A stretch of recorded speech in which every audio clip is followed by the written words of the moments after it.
बच्चों नमस्कार। आज के इस वीडियो लेक्चर में हम डिफरेंशिएशन का एक फॉर्म होता है जिसको हम इम्प्लिसिट फंक्शन कहते हैं उसके बारे में अध्ययन करेंगे। तो आज हमें पढ़ना है बच्चे इम्प्लिसिट फंक्शन। ये इसके बारे में समझेंगे। सबसे पहले तो ये समझते हैं कि इम्प्लिसिट फंक्शन होता क्या है। इसके लिए पहले हम कुछ उदाहरण लेते हैं, कुछ एग्जाम्पल इसके लिए हम लेते हैं, उस एग्जाम्पल से समझने का प्रयास करेंगे। एग्जाम्पल जैसे देखिए x plus Y is equal to 5, X square plus Y square is बराबर 2xy, sine square X plus sine square Y is equal to 5, कुछ भी। तो यहाँ पर छात्र ध्यान से देखने वाली बात यह है कि इस फंक्शन को आप ध्यान से देखिए और इससे आपको मैं समझा रहा हूँ कि इसे हम इम्प्लिसिट फंक्शन किसे क्यों कहते हैं। तो सबसे पहली बात है कि इम्प्लिसिट फंक्शन का हिंदी होता है अस्पष्ट फलन। नाम से ही मालूम हो रहा है, हिंदी नाम से इससे मालूम हो रहा है कि अस्पष्ट फलन यानी स्पष्ट रूप से नहीं दिया होगा। आप प्रत्येक उदाहरण को गौर से देखिए। प्रत्येक उदाहरण में दो वेरिएबल का चर्चा किया गया है या एक साथ किया गया है। यहाँ पर x plus Y equal to 5। यहाँ पर देख सकते हैं कोई भी वेरिएबल, किसी भी वेरिएबल का मान किसी वेरिएबल का मान दूसरे के रूप में स्पष्ट रूप से नहीं दिया गया है। जैसे यहाँ पर समझ सकते हैं, जैसे y इक्वल टू यहाँ पर रहेगा x प्लस 5। तो यहाँ पर स्पष्ट रूप से यहाँ पर दिया हुआ है कि y को x के टर्म में एक्सप्रेस डायरेक्टली किया गया है। दूसरा एग्जांपल देखेंगे तो ये इसमें भी देखिए, इसमें किसी भी वेरिएबल को दूसरे के रिस्पेक्ट में डायरेक्टली एक्सप्रेस नहीं किया गया है। तो और जब दूसरा और आसानी से आप ये से समझ सकते हैं कि जब डिफरेंशिएशन में आपको x और y वेरिएबल का प्रयोग एक इक्वेशन के रूप में दिया हो तो उसे आप इम्प्लिसिट फंक्शन कहेंगे। इससे पहले जो हम लोग डिफरेंशिएशन का वीडियो देखें उसमें हमने देखा कि डायरेक्ट y बराबर दिया हुआ या डायरेक्ट एक फंक्शन दिया है जो x में दिया हुआ, उसका क्या है डिफरेंशिएशन करने के लिए।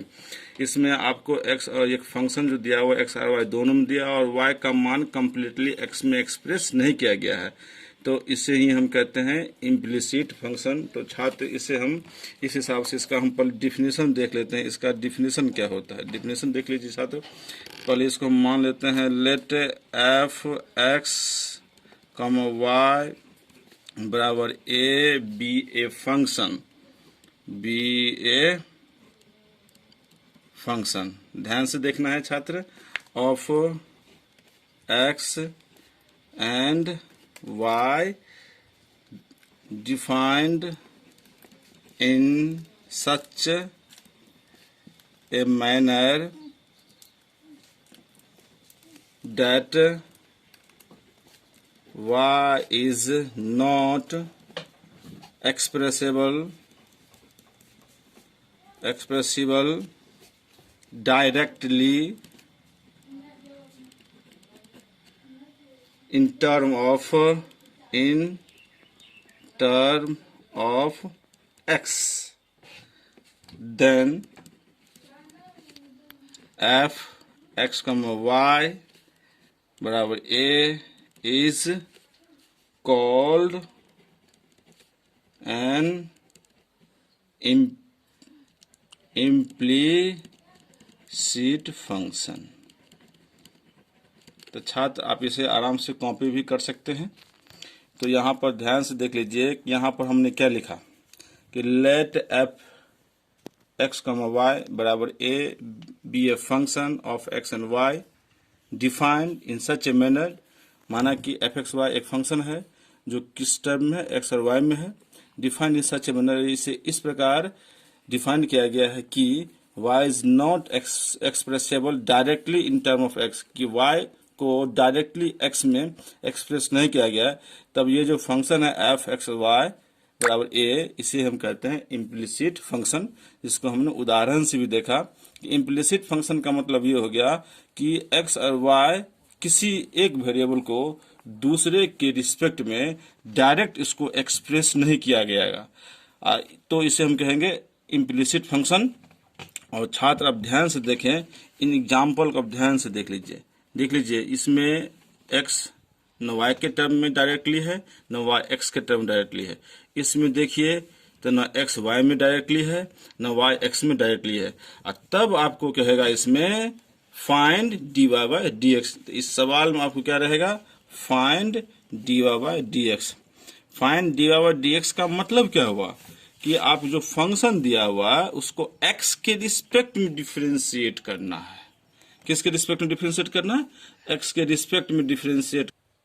तो छात्र यहाँ पर dy बाय dx निकालना है, तो इसका मतलब हो गया कि आपको x के रिस्पेक्ट में डिफरेंशिएट करना है। फंक्शन आपको डायरेक्टली ना x में दिया रहेगा ना y में दिया रहेगा, तो आपको इसका निकालना क्या है, dy बाय dx। तो इसे आप निकालेंगे कैसे, तो इसे इसका जो हम रूल, वर्किंग रूल आपको हम बता रहे हैं, वर्किंग रूल आपको बता रहे हैं कि इसे कैसे आप इसको बनाएंगे, इम्प्लिसिट फंक्शन का डिफरेंशिएशन कैसे करेंगे और उसका डी आउट डी एक्स आप कैसे निकालेंगे। तो इसका वर्किंग रूल, तो पहला जो स्टेप होगा, तो स्टेप फर्स्ट में आप क्या करेंगे, स्टेप फर्स्ट में आपको करना है right the function, right the function, function लिख लिया, राइट द फंक्शन, फंक्शन लिख लेना है। और स्टेप सेकंड आपका छात्र क्या होगा, इसमें आपको मैंने बताया राइट द फंक्शन मतलब जो फंक्शन दिया रहेगा उसको आपको लिख लेना है। उसके बाद क्या करना है छात्र, differentiate both sides with respect to X term wise, term wise ध्यान रखिएगा, जितने भी टर्म है प्रत्येक टर्म को दोनों तरफ आपको x के रिस्पेक्ट में डिफरेंशिएट करेंगे, ठीक है। उसके बाद स्टूडेंट दो स्टेप वर्क के रूम में देखिए, बहुत सिंपल है, मैं आपको एग्जाम सवाल बनाऊंगा तो आपको बहुत ही सिंपल लगेगा। तो वर्किंग रूल क्या करना है कि स्टेप 1 में आपको राइट द फंक्शन, फंक्शन को लिख लेना है। स्टेप 2 में differentiate both sides with respect to X. इस स्टेप को हम एग्जाम्पल से देखते हैं, एग्जाम्पल से कैसे कर देंगे। जैसे आपको 2 स्टेप के लिए हम बता रहे हैं एग्जाम्पल कैसे होगा, उसके बाद हम फिर तीसरा स्टेप आपको लेंगे, बताएंगे, ठीक है ना। तो यहाँ पर जैसे सपोज कीजिए कि X square plus Y square equal to आपको दिया है 2x, ठीक है, कोई दिक्कत नहीं है। तो पहला स्टेप तो हो गया आपको कोई फंक्शन लिखना, आपने फंक्शन लिख लिया। दूसरा स्टेप है तो यहाँ पर लिखेंगे आप differentiate with respect to x. जो बोथ साइड लिखिए या ना लिखिए कोई दिक्कत वाली बात नहीं है। तो आपको क्या करना है, दोनों तरफ टर्म वाइज जितने भी टर्म है प्रत्येक टर्म में डी बटे डी एक्स लगाना है। तो डी बटे डी एक्स एक्स स्क्वायर, ठीक है, प्लस डी बटे डी एक्स वाई स्क्वायर बराबर डी बटे डी एक्स 2xy। छात्र ध्यान से देख लीजिए, दोनों स्टेप आपको बिल्कुल ही अच्छी तरह से समझ में आ गया होगा। हम गारंटी के साथ में बता रहा हूँ कि दोनों स्टेप आपको अच्छी तरह से समझ में आ गया होगा। पहला स्टेप क्या था कि राइट द फंक्शन, फंक्शन लिख लिया। दूसरा स्टेप क्या है, differentiate with respect to x both side, वो लिखिए चाहे नहीं लिखिए कोई दिक्कत नहीं है। टर्म वाइज, टर्म वाइज का मतलब हो गया पहला टर्म में भी डी बटे डी एक्स लगाएंगे, दूसरा टर्म में दूसरे टर्म में लगाएंगे, दाएं तरफ अब बाएं तरफ और होता तो और लगाते। उसके बाद टर्म खत्म है बाएं तरफ तो दाएं तरफ चले जाएंगे, इसमें भी जितने भी टर्म है सब में आप डी बटे डी एक्स लगाएंगे, ठीक है। 2 स्टेप बिल्कुल ही अपने समझ में आ गया होगा। अब स्टेप थर्ड क्या करना है, differentiate, differentiate each term, differentiate each term using applicable formula, या एप्लीकेबल छोड़िए, सूटेबल फार्मूला सबसे अच्छा होगा, सूटेबल फार्मूला, जिसमें जो फार्मूला सूट होगा उसके हिसाब से आपको प्रत्येक टर्म का डिफरेंशिएट करना है, ठीक है ना। एक्स के सापेक्ष, एक्स के रिस्पेक्ट में जो आप डिफरेंशिएट करना आप देख चुके हैं, चूँकि पीछे हम डिफरेंशिएशन से संबंधित हम 3 लेक्चर आपको बता चुके हैं, ये आपका चौथा वीडियो लेक्चर है। तो इसको ध्यान समझे कि तीसरा स्टेप क्या होगा, differentiate each term using suitable formula, suitable जिसमें जो फार्मूला लगेगा उस फार्मूला के हिसाब को आपको डिफरेंशिएट कर लेना है। स्टेप 4 में क्या होगा, स्टेप 4 में आपको करना क्या है कि आपको जितने भी टर्म में डी आउट डी एक्स होगा उसको बाएं तरफ आपको रखना है, जिसमें डी आउट डी एक्स नहीं होगा उसको दाएं तरफ आपको रखना है। तो आप क्या होगा, separate the term, separate the term with dy by dx in LHS and without divided dx term in RHS। ठीक है स्टूडेंट, तो यहाँ पर हमने आपको बताया कि separate the term with divided dx in LHS and without divided dx term in RHS। मतलब जिस टर्म में डिवाइडेड dx है उसको बाएं तरफ सेपरेट कर लेना है, और जिस टर्म में डिवाइडेड dx नहीं है उसको दाएं तरफ आपको लेके चले जाना है।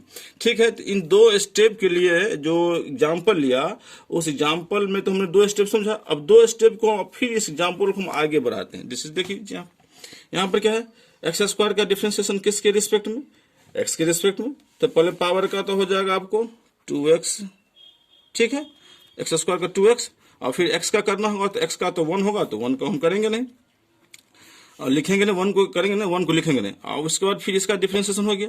अब इसमें आइए, तो पहले यहाँ पर y करना है x में, लेकिन टर्म है y का, कोई दिक्कत नहीं है, उससे हमको मतलब नहीं, हमें तो पहले पावर का करना है, तो पावर कर लीजिए। पावर के हिसाब से अगर 2 आगे और y का पावर क्या हो गया, 1 कम, तो 1 नहीं लिखते हैं। अब इनटू हमें तो बेस का भी करना है, इसमें अगर हम x में बेस में x है, अगर इसको हम करते हैं तो इनटू में तो 1 आएगा, इसलिए हम नहीं करके दिखाए। लेकिन यहाँ पे बेस में y है, और y को यहाँ तो पहले पावर का किए हैं 2 है, 2 का तो होगा 2, अब बेस में जो है वो रहेगा ही, पावर 1 कम हो गया, 1 पावर तो नहीं लिखेंगे। और उसके बाद आपको यहाँ पर क्या आ गया, y आ गया, ठीक है ना। तो y आ गया तो y का डिफरेंशिएशन हो जाएगा dy/dx, ठीक है, कोई दिक्कत नहीं। यहाँ पर आ जाइए, ये हो गया। अब यहाँ पर आइए, इसका डिफरेंशिएशन करना है। तो अब यहाँ पर तो दो संख्या है, संख्या बाहर ले लेते हैं। अब यहाँ पर आपको बन गया x गुने वाई। x गुने वाई का मतलब ये आपको प्रोडक्ट रूल जो हम पढ़े हैं, याद कीजिए, डिफरेंशिएशन का प्रोडक्ट रूल छात्र u इंटू भी का थोड़ा सा यहाँ पर देख लीजिए, मैं आपको यहाँ बताता हूँ थोड़ा सा। इसमें d/dx अगर u इंटू भी हो तो याद कीजिए u गुना में रहेगा, तो आप d/dx भी का करेंगे, अब प्लस अगर भी गुना में रहेगा तो d/dx आप u का करेंगे, ठीक है ना। यहाँ पर ध्यान से देख लीजिए आप, यही रूल छात्र हम इसमें लगाएंगे।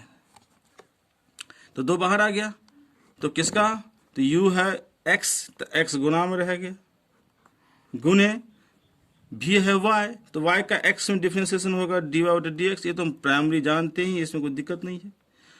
उसके बाद प्लस, अब भी मतलब y गुना में रहेगा, तो किसका डिफरेंशिएशन, x का, तो x का हो जाएगा 1, ठीक है छात्र। और उसके बाद आपको यह हो गया 2x प्लस 2y dy/dx। थोड़ा सा अरेंज करके लिखना है, जो जैसे सॉल्व होगा, ब्रैकेट आ गया तो ब्रैकेट को हटाना है, गुना हो गया गुना करना होगा, काटना होगा, जो होगा वो अपना सुटेबल जो होगा वो अपना लगाएंगे। उसके बाद ये आ गया आपको 2x इंटू dy/dx और प्लस आपका आ गया 2y। ये हो गया तीसरा स्टेप। तीसरा स्टेप में कहा कि डिफरेंशिएट इस term using suitable formula. Suitable जो फार्मूला जिसका वो हमने क्या कर लिया, डिफरेंशिएट कर लिया। उसके बाद क्या, separate the term with dy/dx in LHS। तो जिस टर्म में dy/dx है उसको LHS में सेपरेट करना है, और जिसमें नहीं है उसको RHS में। चलिए, इसमें भी dy/dx है और इसमें भी dy/dx, इस सबको बाएं तरफ ले आना है। तो ध्यान दीजिए, dy/2y into dy/dx minus 2x into dy/dx। बाएं तरफ देख लीजिए, बाएं तरफ आइए, आ गया। और उसके बाद इसमें नहीं है, इसमें भी नहीं है, तो ये बाएं तरफ दाएं तरफ आ जाएगा 2y माइनस 2x। अगला स्टेप हम लिखेंगे नहीं, इसी में बता देते हैं। हमें वैल्यू किसका निकालना है, dy/dx का निकालना है। तो जाहिर सी बात है, इसमें से dy/dx हम कॉमन ले लेंगे, ठीक है। जो निकालना है वो कॉमन आ जाएगा, चूंकि ऐसे ही प्रत्येक सवाल में होगा। कॉमन ले लिया कॉमन। ये बच गया 2y माइनस 2x। ध्यान से, बिल्कुल ध्यान से देख लीजिए, 2y माइनस 2x आ गया, कोई दिक्कत नहीं। और ये आपका आ गया 2y माइनस 2x, इसको भी इधर भेज देंगे। तो dy/dx इसकल टू आ गया 2y माइनस 2x और 2y माइनस 2x, ठीक है। तो वैसे तो कट के कितना आ गया 1। अब यहाँ पर छात्र एक बार और सवाल को हम पुनः गौर से देखते हैं। तो सवाल यहाँ पर चलिए, सवाल ये हो गया, पहला स्टेप क्या था वर्किंग रूल का, कि सवाल को लिखना है फंक्शन को लिखना, फंक्शन को लिख लिया। दूसरा स्टेप क्या हो गया, दूसरा स्टेप है छात्र की प्रत्येक टर्म में डिफरेंशिएट करना है टर्म वाइज, वो हमने dy/dx लगा दिया। उसके बाद तीसरा टर्म ने आपको बताया कि सुटेबल फॉर्मूला के हिसाब से डिफरेंशिएट करना, तो एक्स स्क्वायर का डिफरेंशिएशन 2x होगा, वाई स्क्वायर का होगा 2y इंटू फिर y का dy/dx होगा। और उसका स्टूडेंट आप ध्यान से देख ले सकते हैं, 2 है 2 बाहर आ जाएगा, x इंटू वाई है तो ये आपको u इंटू वी के रूल पर आ जाएगा, तो u गुना में है तो v का हो गया, फिर v गुना में u का आ गया। इसमें इसको गुना कर लिया तो 2x इतना आ गया, ये इतना रह गया। और dy/dx को एक तरफ करेंगे, जिसमें dy/dx नहीं है उसको RHS में, जिसमें dy/dx उसको LHS में। उसके बाद इसमें dy/dx का ले लिया, कॉमन ले लिया, और कॉमन लेने के बाद आप इसको आपको केवल किसका वैल्यू चाहिए, dy/dx को, तो बाकी इसके साथ जो गुना में होगा वो दाएं तरफ जाके आपको अपॉन में आ जाएगा। ये देखने हैं संजोग आ गया कि दोनों सेम आ गया, तो कट के कितना आ गया 1। तो छात्र इस बात को आपने देखा। इसमें तो बस इम्प्लिसिट फंक्शन किसे कहते हैं समझ में आ गया कि x में इम्प्लिसिट फंक्शन उसी को कहेंगे छात्र जिसमें आपको प्रश्न दिया रहेगा 2 वेरिएबल में x और y में, और y का मान x में कंप्लीटली नहीं दिया रहेगा, और न तो y का मान x का मान y में दिया रहेगा, ना x का मान y में दिया रहेगा, ठीक है ना। इस हिसाब से तो इस आप समझ जाएंगे कि ये इम्प्लिसिट फंक्शन है। इसका डिफरेंशिएशन करने के हमने 4 रूल बताया। इन्हीं 4 आप सवाल कैसा भी हो, चाहे सवाल बड़ा हो सवाल छोटा हो, उससे मतलब नहीं है छात्र। आप यही 4 रूल अगर आप अप्लाई करते हैं तो आपको इम्प्लिसिट फंक्शन का क्वेश्चन चाहे किसी भी बुक का हो, एनसीईआरटी का हो, RS अग्रवाल का हो, RD शर्मा का हो, दास गुप्ता का हो, किसी भी प्रकाशन का छात्र आप किताब सवाल बनाएंगे तो आप इन्हीं 4 रूल पर आपको बन जाएगा। लेकिन इसके लिए आपको जो फॉर्मूला डिफरेंशिएशन का जो प्राइमरी फॉर्मूला है, इससे आपको कभी प्रोडक्ट रूल का यूज करना पड़ेगा, तो कभी डिवीजन रूल का यूज करना पड़ेगा, कभी जो फॉर्मूला आपका सिंपली जो प्राइमरी फॉर्मूला डिफरेंशिएशन का है उससे आपको प्रयोग करना पड़ेगा। तो ध्यान से आप यहाँ पर आपने बिल्कुल यहाँ पर सेफ यहाँ पर देख लीजिए खाली है, इसे आप कॉपी भी कर सकते हैं और समझ भी सकते हैं। तो छात्र हमने यहाँ पर देखा कि इम्प्लिसिट फंक्शन को कैसे बनाएंगे, इसका रूल क्या है। इसमें अब मैं आपको एक सवाल और लेकर आपको इसे समझाने का अच्छी तरह से प्रयास करता हूँ। तो क्वेश्चन यहाँ पर आपके सामने मैं ले रहा हूँ। क्वेश्चन आपको ये है कि cot xy equal to plus xy equal to y, ठीक है। ये क्वेश्चन देख लीजिए, बिल्कुल ना x y में दिया है ना y x में एक्सप्रेस है डायरेक्टली, इसलिए इम्प्लिसिट फंक्शन हो गया। अब इस प्रश्न का हल कैसे करेंगे, तो पहला स्टेप क्या था कि क्वेश्चन को लिख लीजिए, हमने लिख लिया। दूसरा स्टेप क्या होगा कि इसे डिफरेंशिएट करना है, differentiate both sides with respect to x, लिख लिया। प्रत्येक में अब हम d/dx cot xy प्लस d/dx xy equal to d/dxy, ठीक है सर। अब इसको मैंने कहा था दूसरा स्टेप कंप्लीट। अब तीसरा स्टेप में हमेशा ध्यान रखना है कि इसको सुटेबल फॉर्मूला से इसका डिफरेंशिएट करना है। इसका डिफरेंशिएशन के लिए पहले किसका यूज करेंगे, पहले हम कॉट का करेंगे। तो कॉट का डिफरेंशिएशन क्या होता है, माइनस कॉसेक स्क्वायर xy। उसके बाद इसका तो हो गया, अब हम किसका डिफरेंशिएट करेंगे, एंगल का डिफरेंशिएट करेंगे। तो एंगल का डिफरेंशिएट कैसे करेंगे, तो ये एंगल में कितने हैं, 2 है, एंगल में 2 है, तो यहाँ पर u इंटू वी पे करेंगे, तो u इंटू वी। तो यहाँ पर देखेंगे कि कॉट का डिफरेंशिएशन कितना हो गया, माइनस कॉसेक स्क्वायर xy इसका एंगल है। और उसके बाद अब हम इसके एंगल का डिफरेंशिएट करेंगे। इसके एंगल का डिफरेंशिएट कैसे होगा, प्रोडक्ट रूल पे होगा। तो प्रोडक्ट रूल पे x गुना में रहेगा, तो y का डिफरेंशिएशन होगा dy/dx प्लस y गुना में रहेगा, तो x का डिफरेंशिएशन 1 हो जाएगा, ये कंप्लीट। ये प्लस यहाँ पर डायरेक्ट प्रोडक्ट रूल है, तो x गुना में रहेगा, y का होगा dy/dx प्लस y गुना में रहेगा, तो x का डिफरेंशिएशन 1 इक्वल टू y का dy/dx। अब क्या करना है, इसको पहले गुना कर लेते हैं। तो ये आपका आ गया minus x into cosec square xy into dy/dx।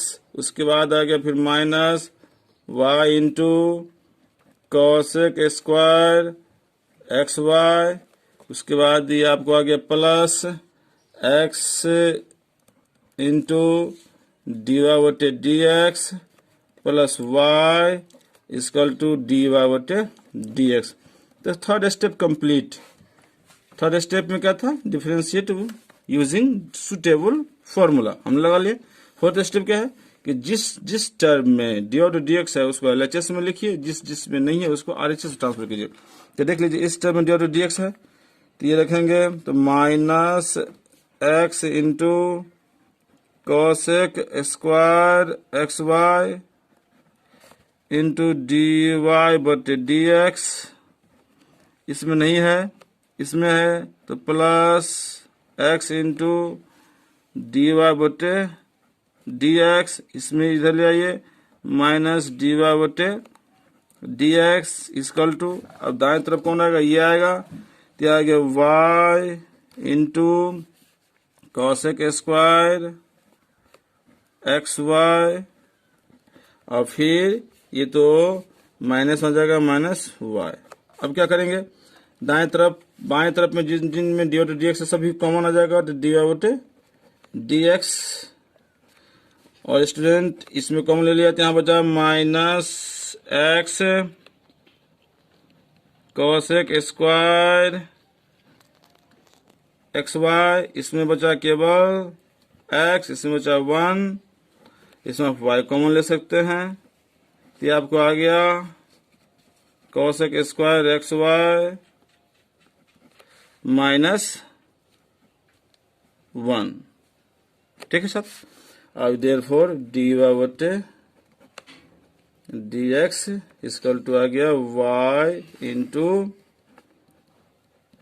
Cosec square x y minus 1 upon minus x into